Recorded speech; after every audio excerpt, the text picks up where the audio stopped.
لله الحمد لله وكفى والصلاة والسلام على خاتم الأنبياء أما بعد فأعوذ بالله من الشيطان الرجيم بسم الله الرحمن الرحيم قل هل يستوي الذين يعلمون والذين لا يعلمون قال النبي صلى الله تعالى عليه وسلم بني الإسلام على خمس شهادة أن لا إله إلا الله وأن محمدا رسول الله وإقام الصلاة وإيتاء الزكاة وصوم رمضان وحج البيت أو كما قال عليه الصلاة والسلام صدق الله وصدق رسوله النبي الكريم اللهم صل على محمد وعلى آل محمد كما صليت على إبراهيم وعلى آل إبراهيم إنك حميد مجيد اللهم بارك على محمد وعلى آل محمد كما باركت على إبراهيم وعلى آل إبراهيم إنك حميد مجيد۔ اللہ تبارک و تعالی اپنے کلام مقدس میں ارشاد فرماتے ہیں، پیارے پیغمبر صلی اللہ علیہ وسلم آپ فرما دیجئے، کیا وہ لوگ جو علم رکھتے ہیں اور وہ لوگ جن کے پاس علم نہیں ہے دونوں برابر ہیں؟ ظاہر سی بات ہے کہ یہ دونوں برابر نہیں ہیں۔ آپ صلی اللہ تعالی علیہ وسلم کا ارشاد گرامی ہے، اسلام کی بنیاد 5 چیزوں پر ہے۔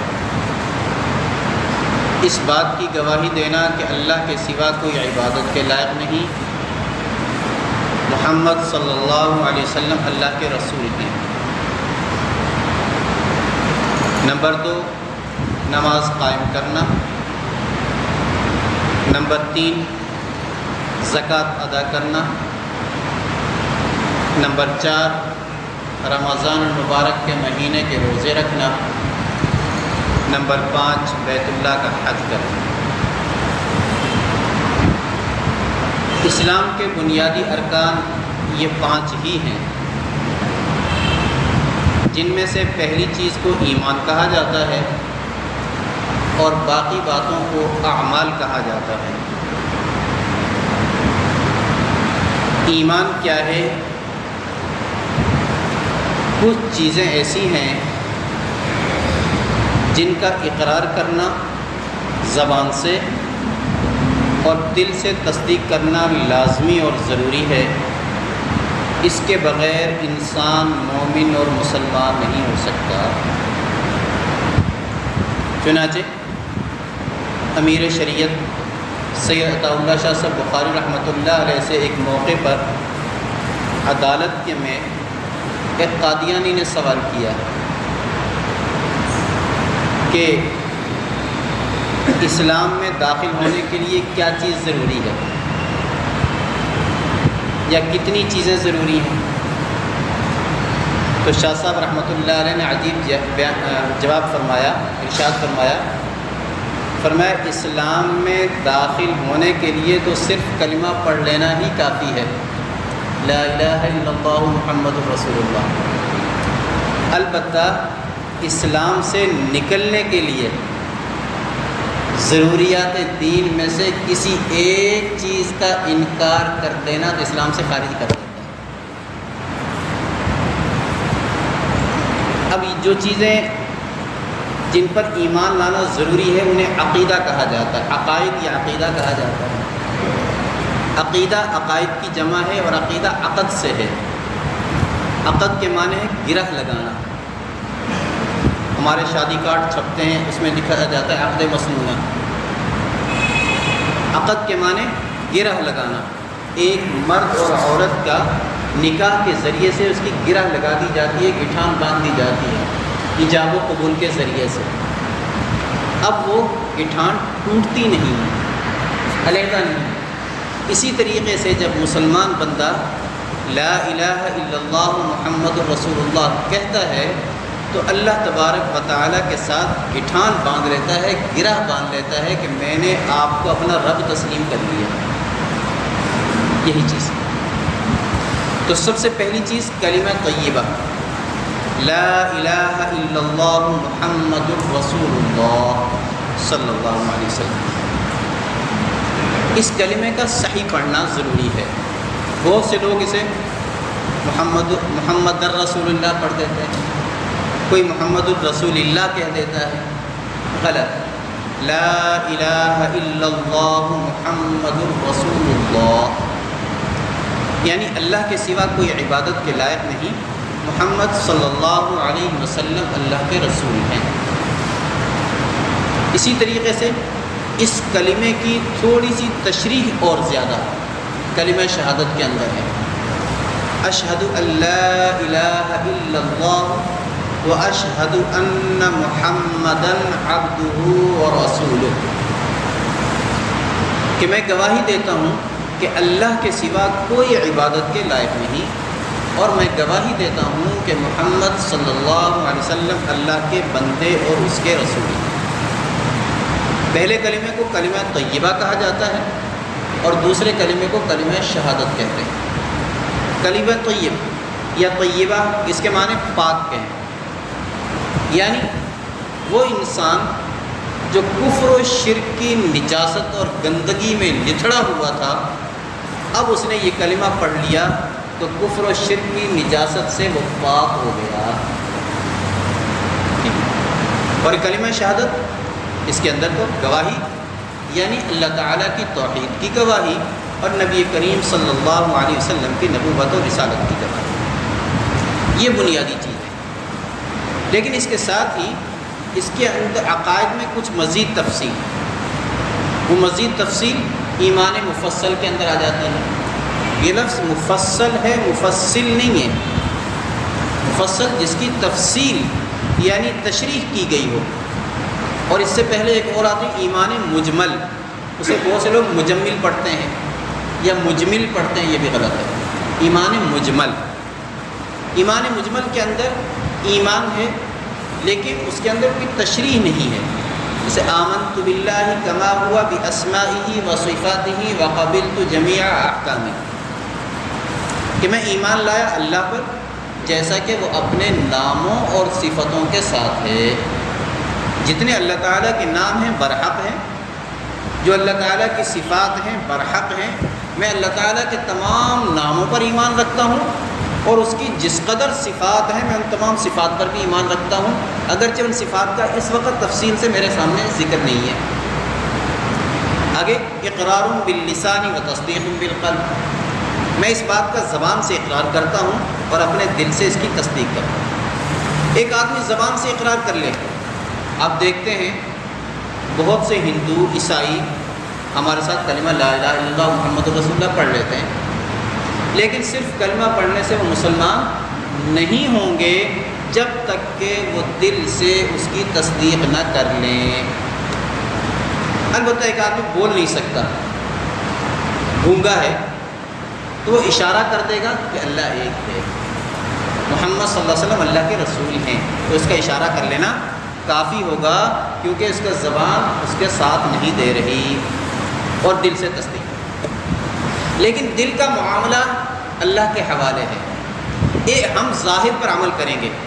ایک آدمی ہمارے سامنے کلمہ پڑھ کر اس چیز کا اقرار کرتا ہے کہ اللہ تعالیٰ کے سوا کوئی عبادت کے لائق نہیں، محمد صلی اللہ علیہ وسلم اللہ کے رسول ہیں، اور ہمارے سامنے وہ یہ کہتا ہے کہ میں دل سے اس کی گواہی دیتا ہوں، تصدیق کرتا ہوں، تو ہم اس کی بات پر یقین کر لیں گے اور اس کے ساتھ مسلمانوں جیسا سلوک کریں گے۔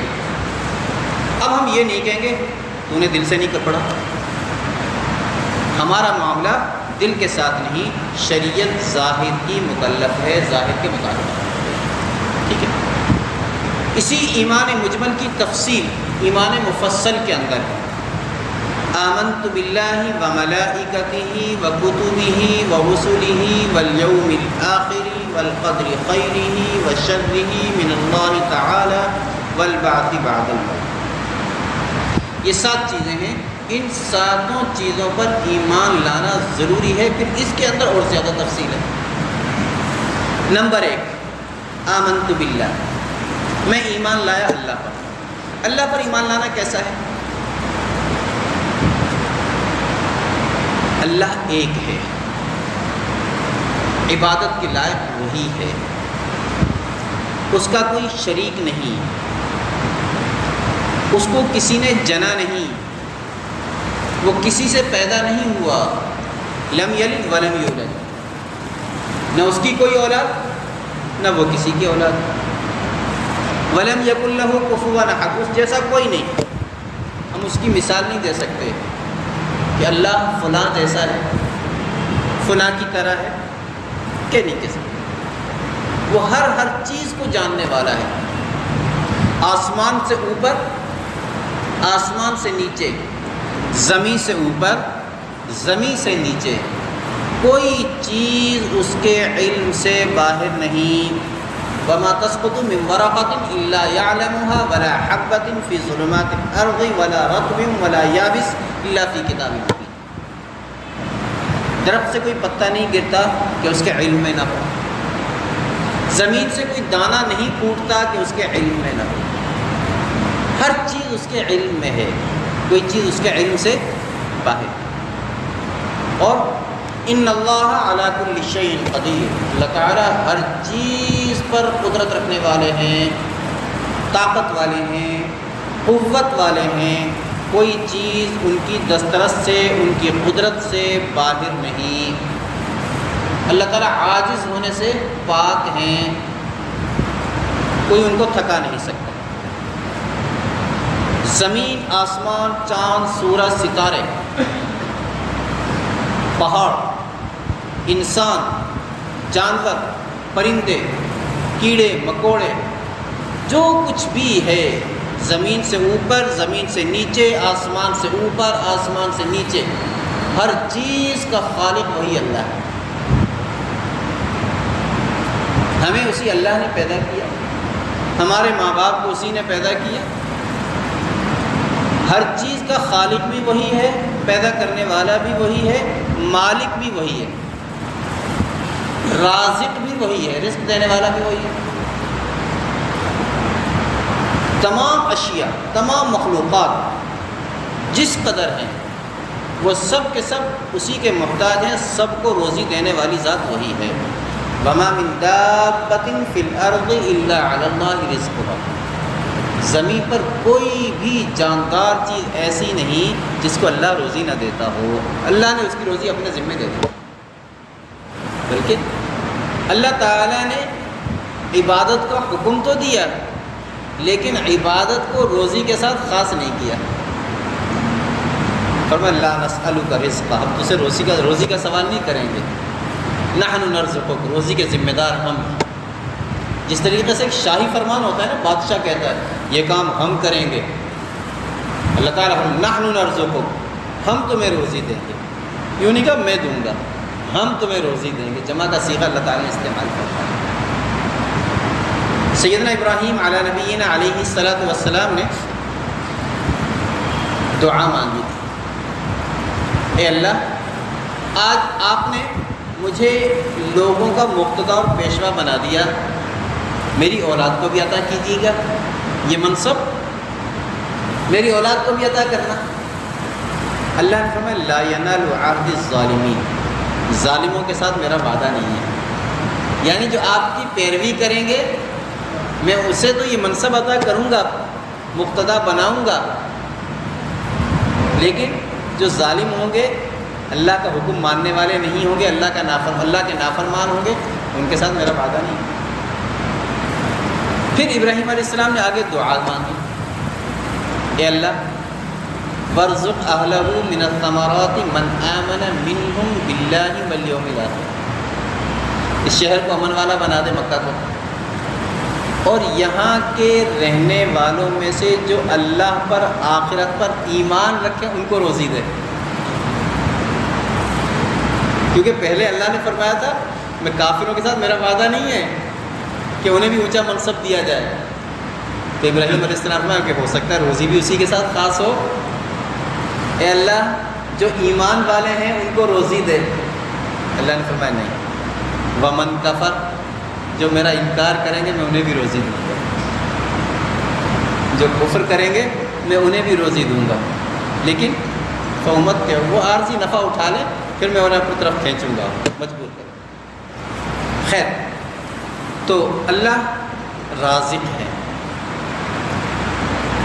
موت و حیات کا مالک ہے، وہ مارتا ہے، جلاتا ہے۔ جلانا کہتے ہیں نئے سرے سے پیدا کرنا۔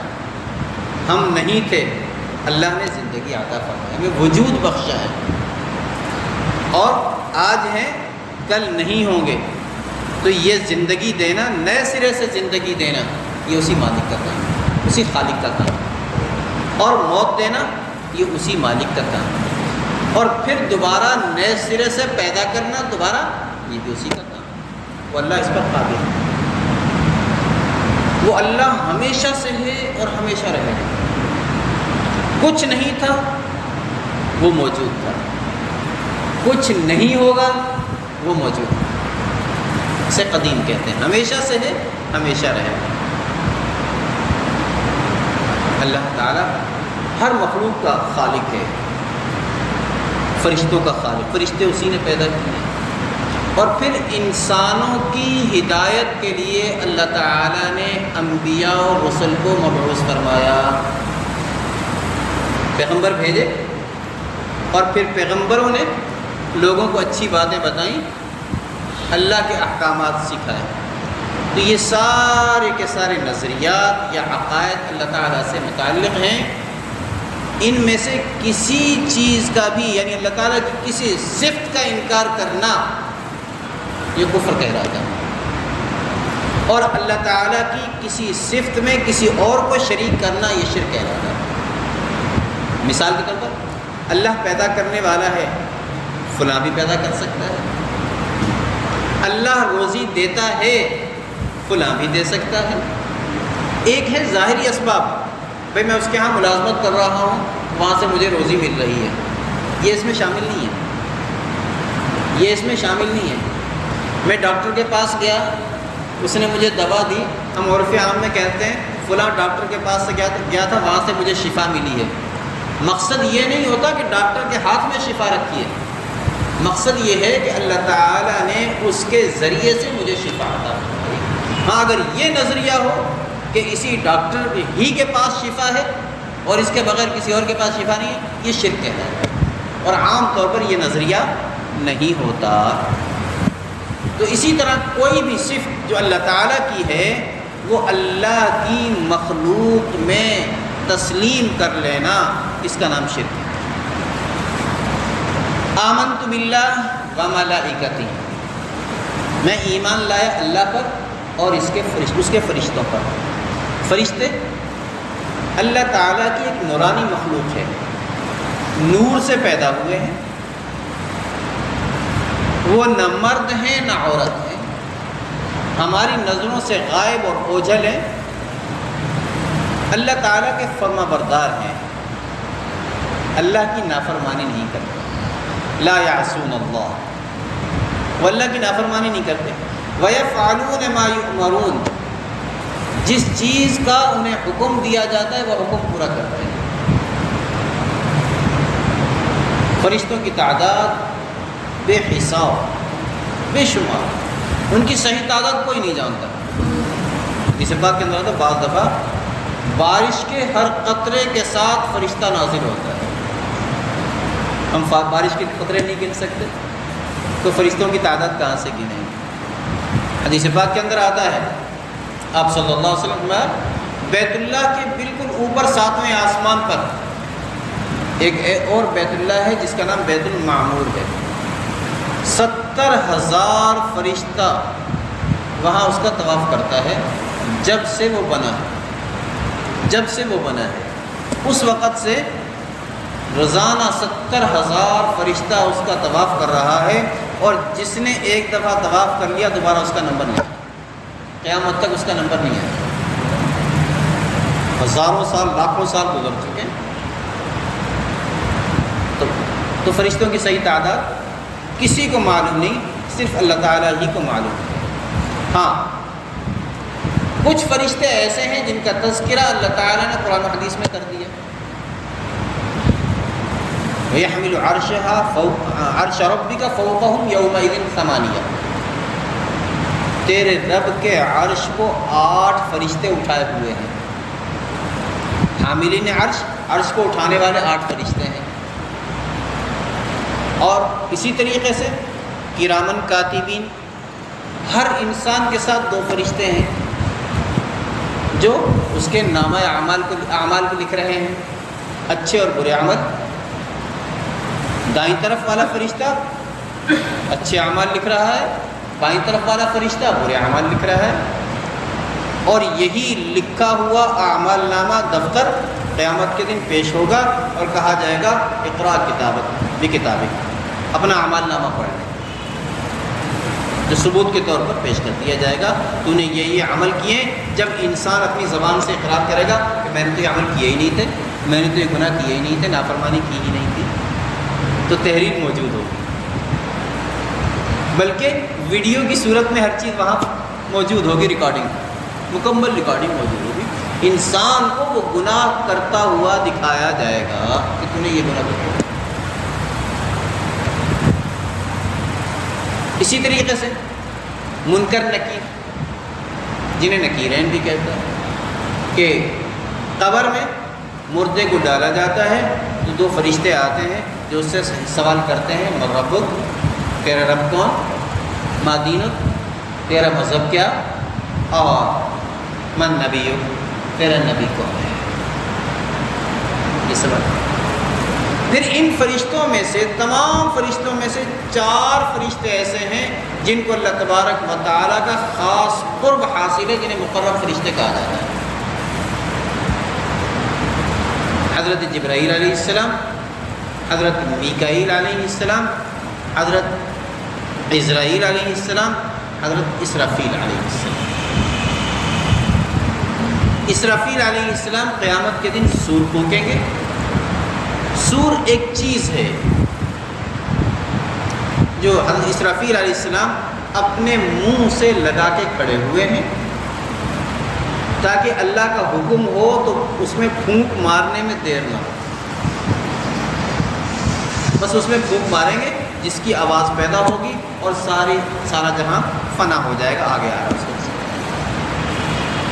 عزرائیل علیہ السلام جنہیں ملک الموت کہا جاتا ہے، وہ انسانوں کی روح نکالنے پر مقرر ہے، اور ان کی ماتحتی میں بہت سارے فرشتے ہیں. حضرت میکائیل علیہ السلام جو بارش اور ہواؤں کے انتظام پر مقرر ہیں، اور ان کی ماتحتی میں بہت سارے فرشتے ہیں. اور حضرت جبرائیل علیہ السلام جو اللہ کا پیغام انبیاء کرام علیہم السلام کی طرف لے کر آتے ہیں. اور حضرت جبرائیل علیہ السلام تمام فرشتوں کے سردار اور تمام فرشتوں سے اعلیٰ اور افضل ہیں. تو فرشتوں سے متعلق یہ عقیدہ رکھنا، یہ فرشتے اللہ تعالیٰ کی مخلوق ہیں، نورانی مخلوق ہے، ہماری نظروں سے اوجھل ہیں، یہ اللہ کی فرما برداری کرتے ہیں، اللہ کی نافرمانی نہیں کرتے. ان میں 4 فرشتے سب سے مقرب اور افضل ہیں، جبرائیل علیہ السلام، میکائیل علیہ السلام، عزرائیل علیہ السلام اور اسرافیل علیہ السلام. اس کے بعد آمنت باللہ و ملائکتہ و کتبہ، میں ایمان لایا اللہ پر، اس کے فرشتوں پر اور اس کی کتابوں پر. اللہ تعالیٰ نے انسانوں کی ہدایت اور رہنمائی کے لیے انبیاء کرام علیہم السلام مبعوث فرمائے. ان میں سے بعض کتابوں پر، بعض انبیاء پر بڑی اور چھوٹی کتابیں نازل فرمائی، اور یہ اللہ تعالیٰ کی جانب سے نازل شدہ ہے. حضرت جبرائیل علیہ السلام کے ذریعے سے اللہ تعالیٰ نے نازل فرمائی. چھوٹی کتابیں انہیں صحیفہ کہا جاتا ہے. بعض انبیاء کرام علیہ السلام پر بہت کئی چھوٹی چھوٹی کتابیں نازل ہوئیں، جس کا تذکرہ اللہ تعالیٰ نے قرآن مجید میں فرمایا، جیسے صحف ابراہیم و موسیٰ، حضرت ابراہیم اور موسیٰ علیہ السلام کے صحیفے. یعنی چھوٹی کتابیں، اور بعض بڑی کتابیں ہیں۔ 4 آسمانی بڑی کتابیں مشہور ہیں: توریت، زبور، انجیل اور قرآن مجید۔ توریت حضرت موسیٰ علیہ السلام پر نازل ہوئی، زبور حضرت داؤد علیہ السلام پر نازل ہوئی، انجیل حضرت عیسیٰ علیہ السلام پر نازل ہوئی، اور قرآن مجید حضرت محمد صلی اللہ علیہ وسلم پر نازل ہوا مکمل۔ تو یہ آسمانی کتابیں۔ اس کے بعد آمنت باللہ وملائکتہ وکتبہ ورسلہ، چوتھے نمبر پر، اور میں ایمان لایا اللہ پر، اس کی کتابوں پر، اس کے فرشتوں پر، اس کی کتابوں پر اور اس کے رسولوں پر۔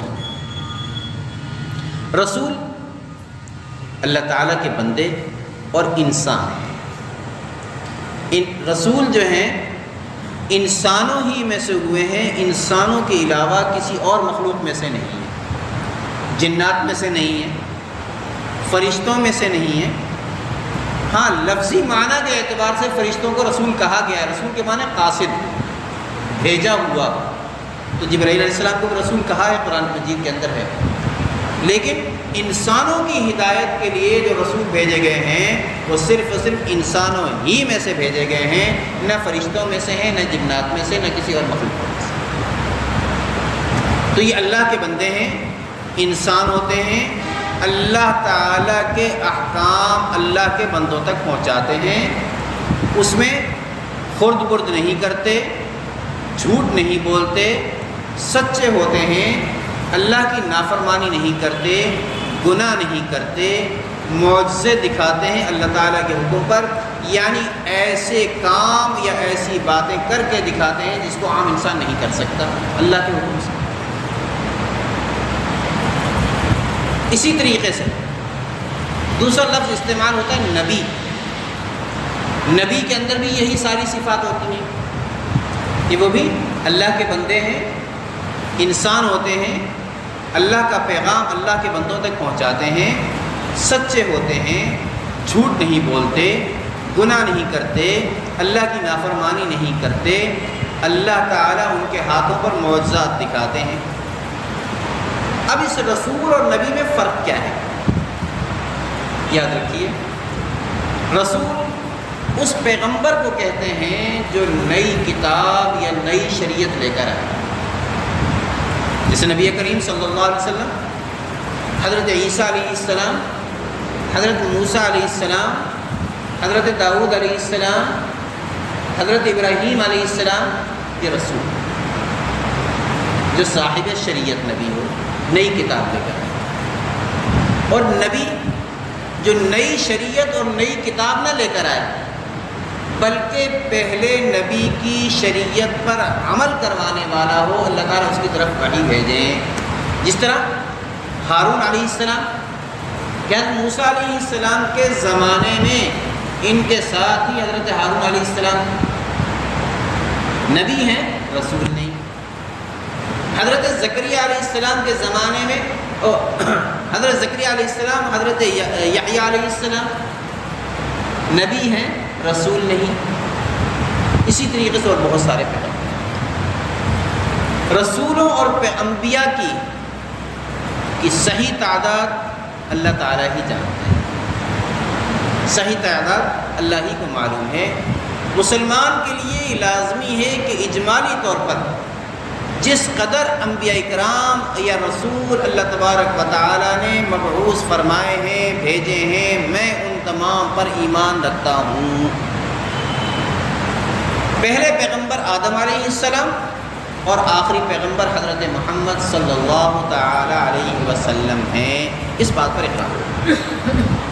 اور آپ صلی اللہ علیہ وسلم کے بارے میں یہ عقیدہ بھی رکھنا کہ آپ علیہ السلام تمام انبیاء کرام علیہ السلام سے افضل ہیں اور بزرگ ہیں اور مرتبے میں سب سے اعلیٰ اور بلند ہیں۔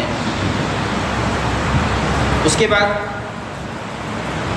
والیوم الآخر، قیامت کا دن، یعنی ایک دن ایسا آئے گا سب مر جائیں گے، ہر چیز فنا ہو جائے گی، پہاڑ روئی کے گالوں کی طرح یہ اڑتے پھریں گے، یعنی اتنے نرم و نازک ہو جائیں گے جس طریقے سے روئی ہوتی ہے، ستارے ٹوٹ پھوٹ جائیں گے، اور پھر یہ سب کچھ ختم ہو جائے گا، اور اس کے بعد صحیح وقت اس کا کب ہوگا یہ اللہ تعالیٰ ہی کو معلوم ہے، کچھ معلوم نہیں کہ کب آئے گی۔ نبی کریم صلی اللہ تعالی وسلم سے پوچھا گیا یا رسول اللہ قیامت کب آئے گی؟ آپ علیہ الصلوۃ والسلام فرمایا کہ میں جس طرح سائل کو کچھ معلوم نہیں ہے، پوچھنے والے کو کچھ معلوم نہیں ہے، مجھے بھی نہیں معلوم۔ یہ پوچھنے والے حضرت جبرائیل علیہ السلام تھے جو انسانی صورت میں آپ صلی اللہ علیہ وسلم کے سامنے آئے۔ اس کے بعد آپ صلی اللہ علیہ وسلم نے قیامت کی کچھ نشانیاں بتائیں۔ کیا؟ گناہ بہت زیادہ ہونے لگیں گے، جب گناہوں کی کثرت ہو جائے تو سمجھ لو کہ قیامت قریب ہے، ماں باپ کی نافرمانی ہونے لگے، امانت میں خیانت کی جانے لگے، گانا بجانا عام ہو جائے، اور بزرگ اور اکابرین سلف کو یعنی پہلے بڑے بزرگوں کو برا بھلا کہا جانے لگے۔ انہیں کیا معلوم تھا؟ ہمیں معلوم ہے، اعاذنا اللہ۔ اور اسی طریقے سے جاہل اور بے علم لوگ جن کے پاس علم نہیں ہے وہ مقتدا اور پیشوا بن جائیں۔ ایک بزرگ کا انتقال ہو گیا، اب اس کا بیٹا اس کی جگہ گدی پہ بیٹھ گیا، اور وہ جاہل ہے، اسے علم نہیں ہے۔ آپ صلی اللہ علیہ وسلم میں ایسی صورت کے اندر پھر لوگ ان سے آ کر سوال کرتے ہیں اور وہ بغیر علم کے انہیں جواب دیتے ہیں، خود بھی گمراہ ہوتے ہیں، دوسروں کو بھی گمراہ کرتے ہیں۔ یہ قیامت کی نشانی ہے۔ اسی طریقے سے نیچ لوگ یعنی ظاہری طور پر دنیا کے اعتبار سے نیچ لوگ مالدار بن جائیں گے، اونچی اونچی عمارتیں بنانے لگیں گے، اور اس پر پھر فخر کریں گے، میرا گھر اتنا بڑا، میری بلڈنگ اتنی اونچی، میرا بنگلہ اتنا بڑا۔ اور اسی طریقے سے یہ کم علم لوگ، گھٹیا قسم کے لوگ بڑے بڑے عہدوں پر فائز ہو جائیں گے جن کی انہیں لیاقت اور اہلیت نہیں ہوگی۔ جب ان کے اندر اہلیت نہیں ہوگی تو دنیا کا نظام درہم برہم ہوگا۔ فرمایا جب یہ چیزیں آ جائیں تو سمجھ لینا کہ قیامت قریب ہے۔ اس کے بعد والیوم الآخر والقدر خیرہ وشرہ من اللہ تعالی، ہر اچھی اور بری تقدیر، چیزیں اچھی بھی ہوتی ہیں بری بھی ہوتی ہیں، انسان کے ساتھ کبھی اچھائی ہوتی ہے کبھی برائی ہوتی ہے، اور اس اچھائی کے اندر بھی اور برائی کے اندر بھی اللہ تبارک و تعالیٰ کے بے شمار بھید ہیں، راز ہیں جو انسان نہیں سمجھتا۔ تو اس اچھائی کو بھی اللہ تعالیٰ ہی کی جانب سے سمجھنا، اس برائی کو بھی اللہ تعالیٰ ہی کی بارے میں اللہ تعالیٰ ہی کی طرف سے سمجھنا، اور یہ یقین رکھنا کہ جو کچھ بھی ہو رہا ہے اللہ تعالیٰ پہلے سے اس کا علم رکھتے ہیں، اللہ تعالیٰ کے علم سے باہر نہیں ہے، اور اللہ تعالیٰ نے اس کا ایک اندازہ مقرر کر رکھا ہے کہ کس کے لیے کیا ہوگا اور کیسے ہوگا، اس کے علم سے باہر ہے۔ بس اسی کا نام تقدیر ہے۔ اسی لیے آپ صلی اللہ علیہ وسلم نے فرمایا کہ اللہ تعالیٰ کی صفات کے بارے میں غور و اللہ تعالیٰ کی نعمتوں کے بارے میں غور و خوض کرو، لیکن اللہ تعالیٰ کی ذات کے بارے میں غور و خوض نہ کرو۔ ذات کے بارے میں غور و خوض کرو گے گمراہ ہو جاؤ گے، بھٹک جاؤ گے۔ اور آخری فرمایا والبعث بعد الموت، مرنے کے بعد دوبارہ زندہ ہو۔ جب ہر چیز ختم ہو جائے گی، فنا ہو جائے گی، تو اللہ تعالیٰ اپنی قدرت سے سب سے پہلے اسرافیل علیہ السلام کو زندہ کریں، فرشتوں کو بھی موت آ جائے گی، اور سب سے آخر میں اللہ تعالیٰ ملک الموت اس کو ماریں گے۔ آخر میں جب یہ سب ختم ہو جائیں گے پھر اللہ تعالیٰ اپنی قدرت سے سب سے پہلے اسرافیل علیہ السلام کو زندہ کریں گے، اور اسرافیل علیہ السلام دوبارہ سور پھونکیں گے۔ اس سور پھونکنے کی آواز سے سارے کے سارے انسان دوبارہ زمین سے ایسے اٹھیں گے جیسے آپ صلی اللہ علیہ وسلم میں جس طریقے سے گھاس زمین سے اگتی ہے، یہ سارے کے سارے اٹھیں گے، اور پھر یہ سارے کے سارے محشر میں جمع ہوں گے، میدان حشر کے اندر، اور میدان حشر میں میزان عمل رکھی جائے گی، یعنی ترازو رکھی جائے گی، حساب ہوگا، نیکیاں تولی جائیں گی، برائیاں تولی جائیں گی۔ جب حساب ہوگا اور حساب ہو جانے کے بعد ہر انسان کو جو کچھ اس نے عمل کیے تھے دنیا کے اندر اچھے یا برے، اس کے مطابق اسے جزا یا سزا دی جائے گی۔ اچھے اعمال کیے ہوں گے تو جنت عطا کی جائے گی، اور برے اعمال کیے ہوں گے تو سزا دی جائے گی جہنم کی صورت کے اندر۔ اسی وجہ سے اس دن کو یوم الجزا بھی کہتے ہیں، بدلہ دینے کا دن۔ یوم الحساب بھی کہتے ہیں کہ حساب کا دن، یوم الدین بھی کہتے ہیں کہ بدلہ دیے جانے کا یا انصاف